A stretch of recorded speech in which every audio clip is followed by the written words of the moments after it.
एक धर्मात्मा पत्नी अगर मिल जाती है तो वो अपने पति को बार बार जिद करती है, चलो जी जाके कथा में बैठो, कुछ अच्छा काम कर लो, ये कर लो। एक देवी जी थी, उनके पति तो भगवत भजन में बिल्कुल नहीं थे, नगर सेठ थे, वो बड़ा पैसा था। तो पत्नी बार बार जिद करती, चले जाइए चले। अब अपनी पत्नी से बहुत प्रेम था, तो पत्नी ने जब ज्यादा जिद किया तो फिर जाना पड़ा।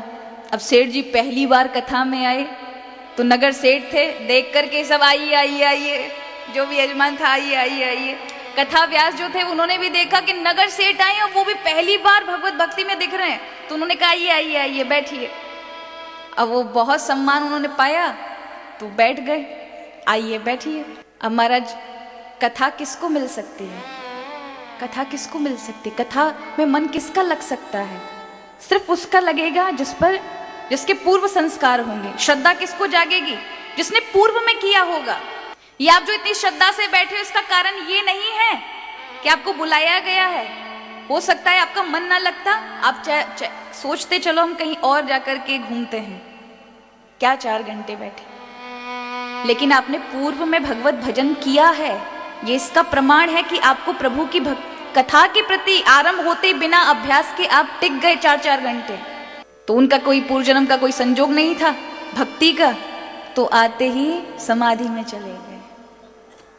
ऐसी अखंड समाधि महाराज, कथा कब है गई, आरती कब हो गई, पूरी श्रोता चले गए, कथा व्यास जी भी चले गए। क्यों? क्योंकि नगर सेठ है, नगर सेठ के समक्ष कोई बोलता नहीं था। कौन जगाए, कौन कहे उठ जाओ, आप नींद में हो, कहीं बुरा मान गया तो? किसी ने नहीं कहा। कथा व्यास भी बेचारे उठ के चले गए, कथा पूर्ण हो गई, श्रोता सब अपने अपने घर गए। बस केवल सेठ जी और एक व्यक्ति और था, जाकी दरी नीचे बिछ रही थी, जिसकी दरी पर वो सेठ जी बैठे थे। वो इंतजार में था ये उठे तो घर जाऊं। और पूर्व में तो कोई हॉल भवन में होती नहीं थी कथा, जंगलों में होती थी। तो उसने सोचा शाम होने को आई, पता नहीं ये सेठ कब उठे, यहाँ तो मैं ही अकेला हूं। तो उसने धीरे से जाके सेठ जी के कान में कही, सेठ जी कथा हो गई, सेठ जी उठो, सेठ जी मेरी दरी। तो सेठ जी उठते हैं, उन्होंने देखा चारों ओर कोई नहीं, वही अकेले बैठे। उन्होंने कहा कथा कहाँ गई? उन्होंने कहा कथा तो हो गई। बोले सब गए? हाँ सब गए। तो उठते, कथा तो बहुत अच्छी हुई, बहुत बढ़िया हुई। और उठकर अपने घर आते हैं तो देवी जी पूछती हैं कि आज आपने कथा में क्या सुना? सुना तो था नहीं। वो कहते हैं बस 3 चीजें सीखी। उन्होंने, पत्नी ने उत्सुकता से पूछा क्या सीखी? तो कहते आइए, बैठिए और जाइए। जो उनको शब्द मिले थे शुरुआत में, आइए, क्योंकि इतने नगर बड़े सेठ थे, उनको कह दिया बैठिए।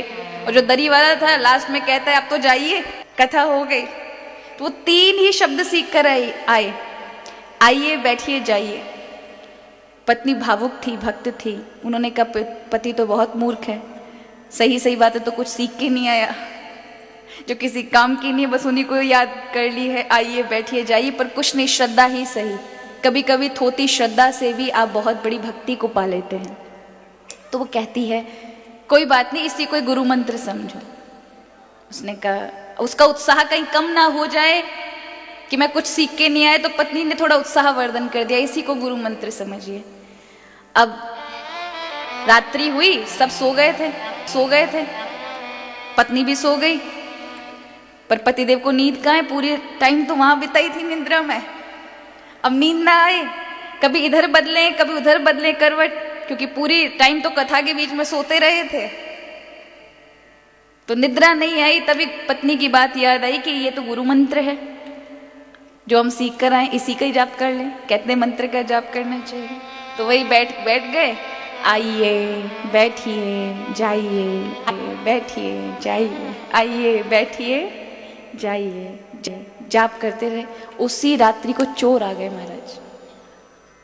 अब चोर सीढ़ी लगा करके खिड़की से ऊपर आए और वहां सेठ जी बैठे थे लाइट बंद करके, आइए बैठिए जाइए। और जैसे ही खिड़की के अंदर पैर रखा, तुरंत सेठ जी के मुख से निकला आइए। चोर एकदम सब पका गए महाराज, शायद पता लग गया किसी को, इसने हमारा आते ही क्या आइए। तो वो अंदर घुसा कि शायद हो सकता है किसी और से बात कर रहा हो, तो धीरे से, तो इतने में अब तो उसे लगा पक्का इस व्यक्ति ने मुझे पहचान लिया।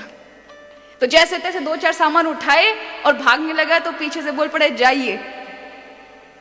ये सुनते तो महाराज चोर आकर चरणों में पड़ गया, महात्मा जी कौन हो आप, पकड़ मत लेना, सारी चीजें ले लीजिए, जो जो चीजें चुराई थी वो सामने रख दियो, जो उसके पास था वो भी रख दिया। सेठ जी ने लाइट ऑन की, बोले भैया तुम कौन?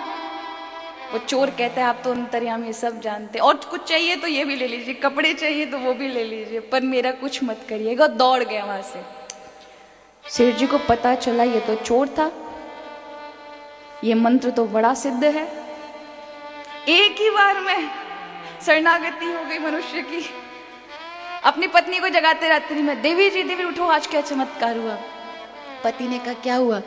बोले वो जो बताया था ना तुमने कि मंत्र है, आइए बैठिए जाइए, उसी का जाप चल रहा था। और अचानक से एक आदमी पता नहीं कहां से आया, चोरी का सारा सामान हमारे सामने रख गया। इतना सिद्ध मंत्र है, 5 मिनट में ही सब कुछ हो गया। अब पत्नी ने देखा, समझ गई कि कोई चोर आया था और ये अपना 3 जो सीख कर आए थे वही बोल रहे होंगे, तो तुक्का बैठ गया। तो कहती है पतिदेव से कि स्वामी जी, यदि आप कथा में जाकर के ये सिर्फ झूठे 3 शब्द सीख कर आए हैं, आइए बैठिए जाइए, तो एक सच्चा चोर आपके चरणों तक आ गया। कथा में झूठे शब्द श्रवण करके आइए बैठिए जाइए, उसमें सच्चा चोर ने शरणागति दे दी। कदंचित अगर सच्चे शब्द सुनाते कथा से, तो आपके जो मन के चोर है ना, कब के अपने अस्त्र शस्त्र डाल दिए होते, उन्होंने शरणागति दे दी होती और आप भगवान के दिव्य भक्त बन जाते। ये कथा के उन केवल और केवल बिना किसी काम वाले शब्दों का ये असर है। तो अगर आपने कथा सुनकर आई होते तो उसका क्या आपके जीवन में प्रभाव होता। तो कभी कभी नारी भी भगवत भजन की ओर लगा देती है महाराज।